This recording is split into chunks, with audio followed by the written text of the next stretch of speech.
Good morning students. आप सभी का +1 कक्षा की हिस्ट्री क्लास की ऑनलाइन कक्षा में स्वागत है। आज हम +1 क्लास हिस्ट्री चैप्टर 6 के पार्ट 3 में डिस्कस करेंगे। जैसा कि आपको पता है कि हमारा जो +1 क्लास हिस्ट्री का सिलेबस चला हुआ है मध्यकालीन यूरोप। मध्यकालीन यूरोप में हमने पढ़ा था कि इसको 3 भागों में डिवाइड कर दिया गया था, अर्थात जिस वर्ग ने समाज को विभाजित किया था 3 भागों में, कौन सा वर्ग था? पादरी वर्ग। और वो सबको अपने आप में क्या मानता था? सबसे वो श्रेष्ठ भी मानता था। क्या मानता था? सबसे ऊंचे का, या था सबसे श्रेष्ठ मानने लगा। उसके बाद आया बेटा कुलीन वर्ग, और उसके बाद आया था जनसामान्य वर्ग। जब ये लेसन पढ़ा तो हमने सबसे पहले पढ़ा, जो क्वेश्चन भी था कि सामंतवाद का नाम आया। सामंतवाद क्या होता है? कोई स्टूडेंट्स बताएगा? बहुत बार आ चुका है। सामंतवाद का अर्थ है एक भूमि का टुकड़ा, अर्थात फीफ, जिसे मैंने बताया था कि एक भूमि का टुकड़ा, अर्थात वो उस समय होता था जब ब्रिटिश अधिकारी जो भूमि के टुकड़े के छोटे छोटे भागों में बांटकर और उनके लिए कुछ शर्तें लागू करते थे, और वो शर्तों का पालन करने के बाद जो उसका पालन करता था और जो शर्तें पूरी निभा देता था, तो उसके बाद क्या होता था? वो उसका जमीन उसकी हो जाती थी, जैसा कि बताया भी गया है। और इसके अलावा हमने पढ़ा कि कैथोलिक चर्च, फ्रांस में सामंतवाद, इंग्लैंड में सामंतवाद रहा। तो इंग्लैंड में जब सामंतवाद और फ्रांस में रहा, फ्रांस के बाद इंग्लैंड ने भी वो सामंतवाद को मानना आरंभ कर दिया गया। आप पढ़ते हैं, इसके 3 वर्ग के बारे में डिस्कस करेंगे। पादरी वर्ग, इसका जो प्रथम वर्ग था कौन सा था? पादरी। मैंने आपको डिस्कस करके बताया भी था कि पादरी वर्ग सामाजिक संरचना में पादरी वर्ग को प्रथम वर्ग के रूप में मान्यता भी नहीं थी। ये मैंने आपको बता दिया कि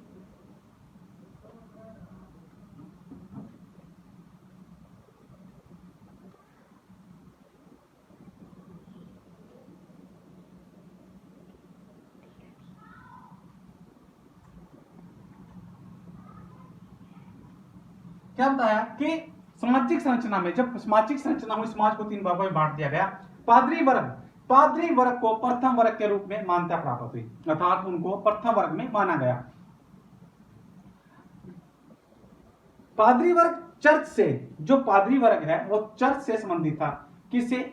चर्च से। जैसा कि आपने 10th में भी पढ़ा होगा सभी विद्यार्थियों ने, जो चर्च आती है उसमें कौन सी चर्च आती है बेटा? कैथोलिक। कौन सी चर्च की बात है? कैथोलिक चर्च की बात है। पादरी वर्ग चर्च से संबंधित था। चर्च धार्मिक संस्था होने के नाते, चर्च क्या थी? जहां चर्च में ईसाई लोग जाते थे, वो धार्मिक संस्था होने के नाते लोगों की चेतना का नेतृत्व करता था। क्या करता था कि जो चर्च है वो धार्मिक संस्था तो होती थी, और लोगों को क्या थी?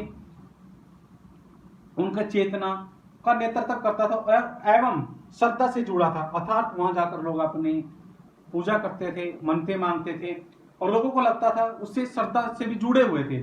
जैसे कि हिंदू लोग हैं, सभी का अपना अपना धर्म मानते हैं, तो उन्होंने भी, ईसाई लोग थे चर्च में, वो धार्मिक संस्था होने के नाते लोगों की चेतना का नेतृत्व भी करता था और श्रद्धा से भी जुड़ा हुआ था। अब चर्च की बात करते हैं। पादरी वर्ग चर्च के जो पादरी वर्ग है वो चर्च के एक अंग के रूप में कार्य करता था। किसके रूप में? एक अंग, अर्थात एक हिस्सा। उसने क्या कहा? पादरी वर्ग चर्च के।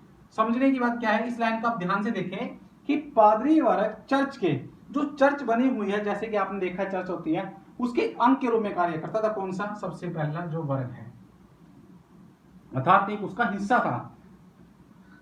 यूरोप के भिन्न भिन्न हिस्सों में कैथोलिक चर्च थे। देखो मैंने आपको पहले बताया, ये 10th के अंदर भी आया था कि यूरोप के जो भिन्न भिन्न भाग थे उसके अंदर जो चर्चें थी, कौन से थे? कैथोलिक चर्च थी। कैथोलिक चर्च का मुखिया पोप था, अर्थात कैथोलिक चर्च के मुखिया को क्या कहा जाता था? बहुत बार क्वेश्चन ही पूछा जाता है। कैथोलिक चर्च के मुखिया को पोप कहा जाता था। क्या था? पोप, अर्थात पोप था। वह क्या करता था? वह रोम से पूरी व्यवस्था को नियंत्रित करता था, अर्थात रोम से क्या करता था? जो उसका वहां पे रहने सहने की जो भी कोई व्यवस्था थी उसको कंट्रोल करता था। कहां से? रोम से। क्या था? कैथोलिक चर्च का मुखिया पोप था और वह रोम से पूरी व्यवस्था को नियंत्रित करता था। रोम से क्यों करता? रोम में रहता था और रोम से वहां से उसकी व्यवस्था करता रहता था। प्रत्येक नगर एवं गांव में, जितने भी नगर और गांव थे सब में क्या थे? Church. That is the very important line कि जितने भी गांव थे या नगर थे, टाउन्स थे, तो सबके अंदर क्या थे बेटा? चर्च थे। शासकों द्वारा, जो शासक थे उनके द्वारा जो जमीन दी गई थी, शासकों द्वारा जो जमीन चर्च को दी गई, किसको? चर्च को जो जमीन दी गई थी, इसके अतिरिक्त चर्च कुछ अन्य कर भी। कर क्या है? कर का क्या है बेटा? टैक्स। क्या है? टैक्स। उन्होंने क्या कहा कि इस अतिरिक्त चर्च कुछ अन्य कर भी जनता से एकत्रित करते थे। जैसे कि आप 10th में पढ़ते हैं, पहला ही लेसन है आपका प्रोटेस्टेंट में। उसने क्या कहा कि चर्च क्या करती थी? कुछ अन्य कोई टैक्स है, टैक्स लगाती थी जनता से और जनता से वो टैक्स कर भी इकट्ठा करती थी। जब वो जनता से कर इकट्ठा करती थी उस अवस्था में उसको क्या कहा जाता था? उस अवस्था में उसको टीथ कहा जाता था। क्या कहा जाता? टीथ। टीथ समझ भी आएगा इसमें, आगे देखो सभी विद्यार्थी ध्यान से। जब चर्च जनता से कर एकत्रित करती थी इसमें टीथ नामक कर मुख्य था। कौन सा कर था? टीथ। टीथ भी एक कर का नाम है बेटा। किसका नाम है? कर। टीथ नामक कर अर्थात टैक्स का ही नाम है। ये भी टीथ नामक टैक्स का कर मुख्य था। और जो प्रत्येक किसान है वो अपनी उपज का, क्वेश्चन आता है, प्रत्येक किसान अपनी जो फसल का 1/10 हिस्सा भाग इस कर के रूप में दिया करता था। क्वेश्चन था किसको दिया करता था? चर्च को। किसको दिया करता था? चर्च को। प्रत्येक किसान अपनी उपज का 1/10 भाग इस कर के रूप में भी दिया करता था। चर्च की व्यवस्था देखने वाले तथा नेतृत्व करने वाले पादरियों को बिशप कहा जाता था। इसको अंडरलाइन कर लें।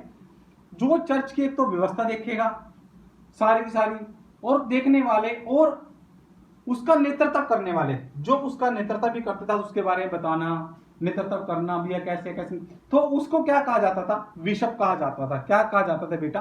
बिशप। दरबार तथा सामंतों ने, जो दरबार है तथा सामंतों के अपने अपने भी चर्च होते थे। अर्थात कहने का क्या तात्पर्य है कि सबके अपने अपने चर्च होते थे, जहां पर वो क्या करते थे? अलग अलग बिशप अपनी गतिविधियां चलाते थे। अर्थात वहां पे क्या था? जितने भी दरबार थे और सामंत थे उनके अपने अपने चर्च होते थे। वो क्या करते थे?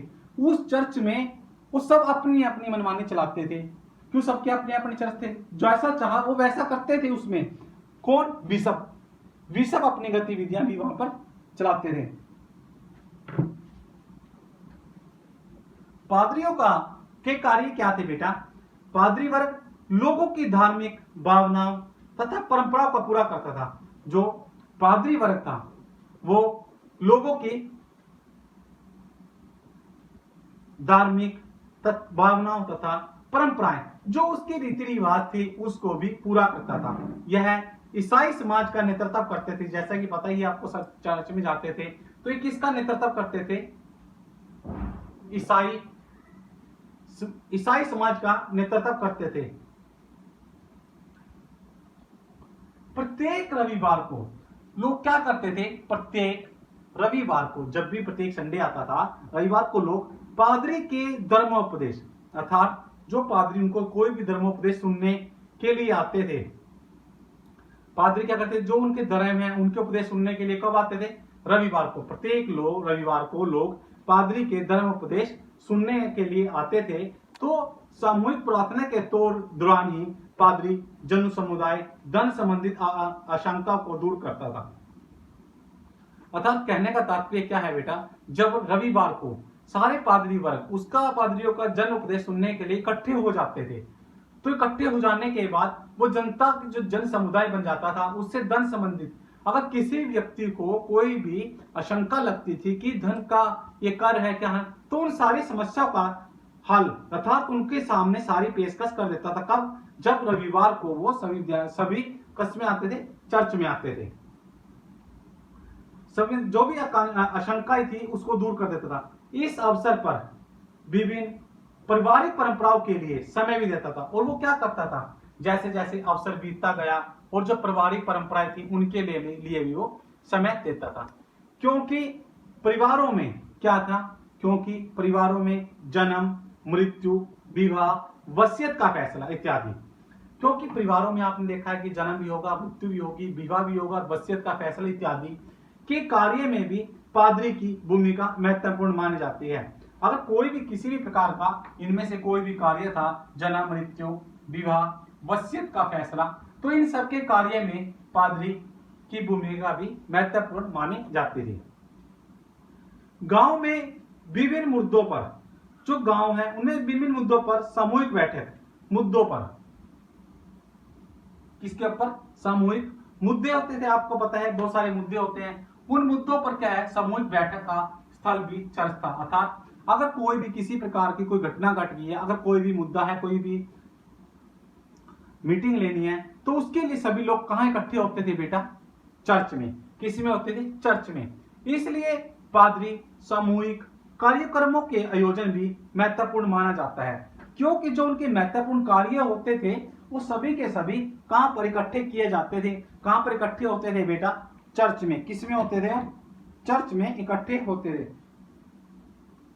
चर्च में इकट्ठे होने के बाद पादरी के कार्यों के बाद पता लगता है कि पादरियों की जो योग्यता है, योग्यता क्या थी?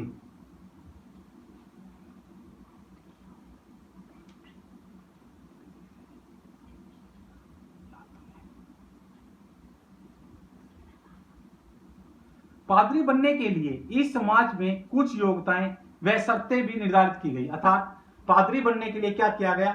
योग्यता की बात आती है। क्या है? योग्यता। उसने क्या कहा कि पादरी बनने के लिए क्या क्या योग्यता होनी चाहिए?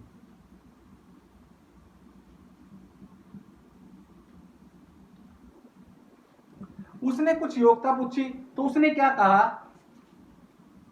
वो इसमें बताता है कि पादरी बनने के लिए इस समाज की कुछ योग्यताएं व शर्तें निर्धारित की गई। अब कौन कौन सी?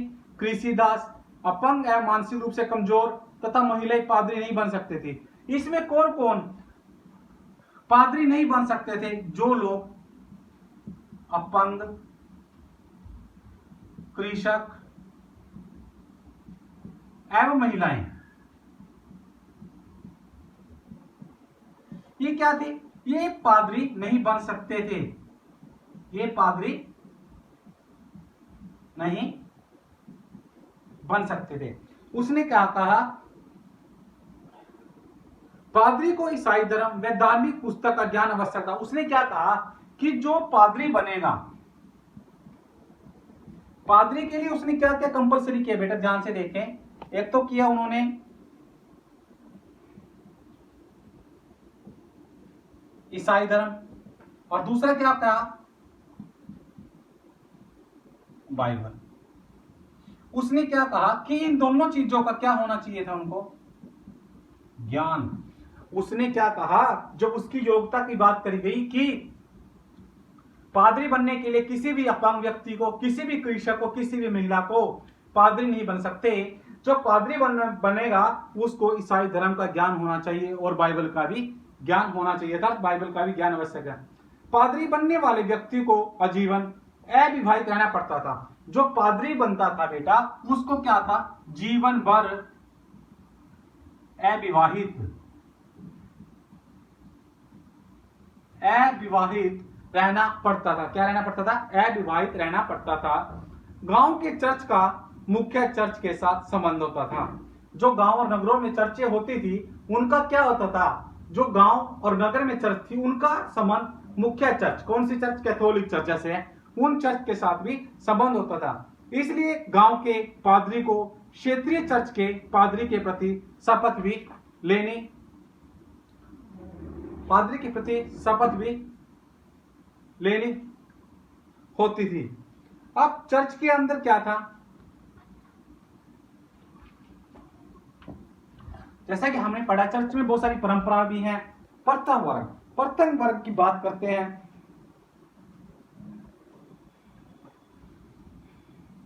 सामाजिक संरचना में पादरी वर्ग को प्रथम वर्ग के रूप में मानता है। क्लियर, दैट्स बहुत बार बात हो चुकी है।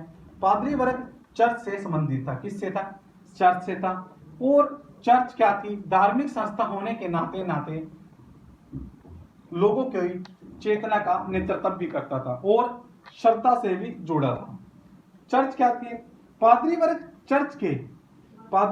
चर्च के एक अंग के रूप में कार्य करता था। अर्थात क्या करता था? वो लगता था कि वो एक ही अंग के रूप में कार्य करेगा। यूरोप के विभिन्न हिस्सों में, जो यूरोप है उसके जो विभिन्न हिस्से थे उसमें क्या थे? कैथोलिक चर्च थे। कैथोलिक चर्च का मुखिया क्या कहलाता था? पोप। जो कैथोलिक चर्च का मुखिया था वो पोप था।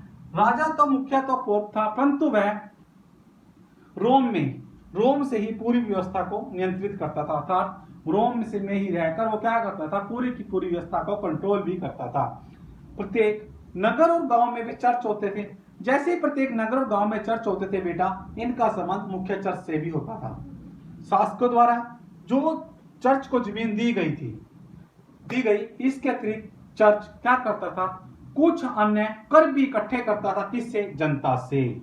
किससे? जनता से कर इकट्ठे करता था। इसमें एक कर है, उसका नाम है टीथ नामक कर, वेरी इंपॉर्टेंट है। जो कर इकट्ठे करता था जनता से, उसमें टीथ नामक कर मुख्य था।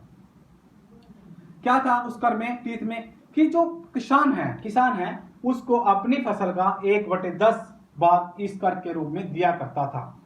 वो चर्च की व्यवस्था देखने वाले तथा नेतृत्व करने वाले पादरियों को बिशप कहा जाता था। अर्थात जो चर्च की व्यवस्था करते हैं और उसका देखरेख करते हैं उसको क्या कहा जाता था? बिशप। दरबार तथा समंतों के अपने अपने भी चर्च होते थे, जहां पर अलग अलग बिशप अपनी गतिविधियां चलाते थे।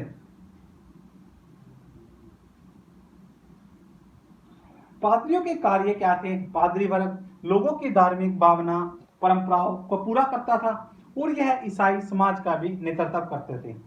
प्रत्येक रविवार को लोग पादरी के धर्मोपदेश सुनने के लिए चर्च में इकट्ठे होते थे और अगर किसी भी व्यक्ति को किसी प्रकार की आशंका थी किसी भी धन से संबंधित, तो उस समय उसकी आशंका को दूर किया जाता था। इस अवसर पर जो लोग विभिन्न पारिवारिक परंपराओं के लिए समय भी देता था, क्योंकि परिवारों में जन्म, मृत्यु, विवाह, वसीयत का फैसला इत्यादि के कार्य भी पादरी वर्ग में महत्वपूर्ण भूमिका मानी जाती है।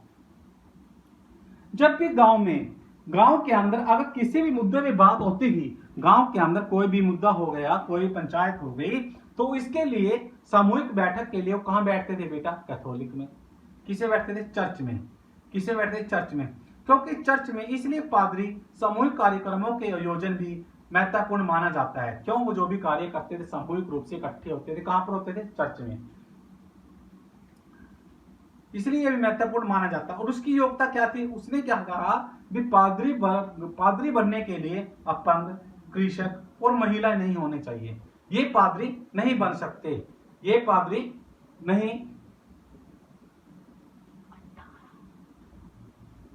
पादरी नहीं बन सकते। बल्कि उसने क्या कहा? पादरी वर्ग वो बन सकते हैं जो ईसाई धर्म को अपनाएंगे और बाइबल पुस्तक का भी ज्ञान होगा, अर्थात जीवन भर अविवाहित रहना पड़ेगा, वही पादरी बन सकता है। क्वेश्चन आता है कि पादरी वर्ग की योग्यता क्या क्या थी बेटा? कौन कौन सी थी? कि ऐसी योग्यताएं जो व्यक्ति अपंग है या किसान है, महिला है, वो पादरी वर्ग का हिस्सा नहीं बन सकते। लेकिन जिसको ईसाई धर्म, बाइबल का ज्ञान और अविवाहित है, वो जीवन भर अविवाहित रहना पड़ेगा, उसको पादरी का दर्जा दिया जा सकता है। Thank you, have a good day. सभी विद्यार्थी ध्यान दें कि आपका प्रीवियस वीडियो का लिंक डिस्क्रिप्शन बॉक्स में दिया जाता है, आप उसको भी देखें और पुस्तक भी पढ़ें। Thank you, have a good day.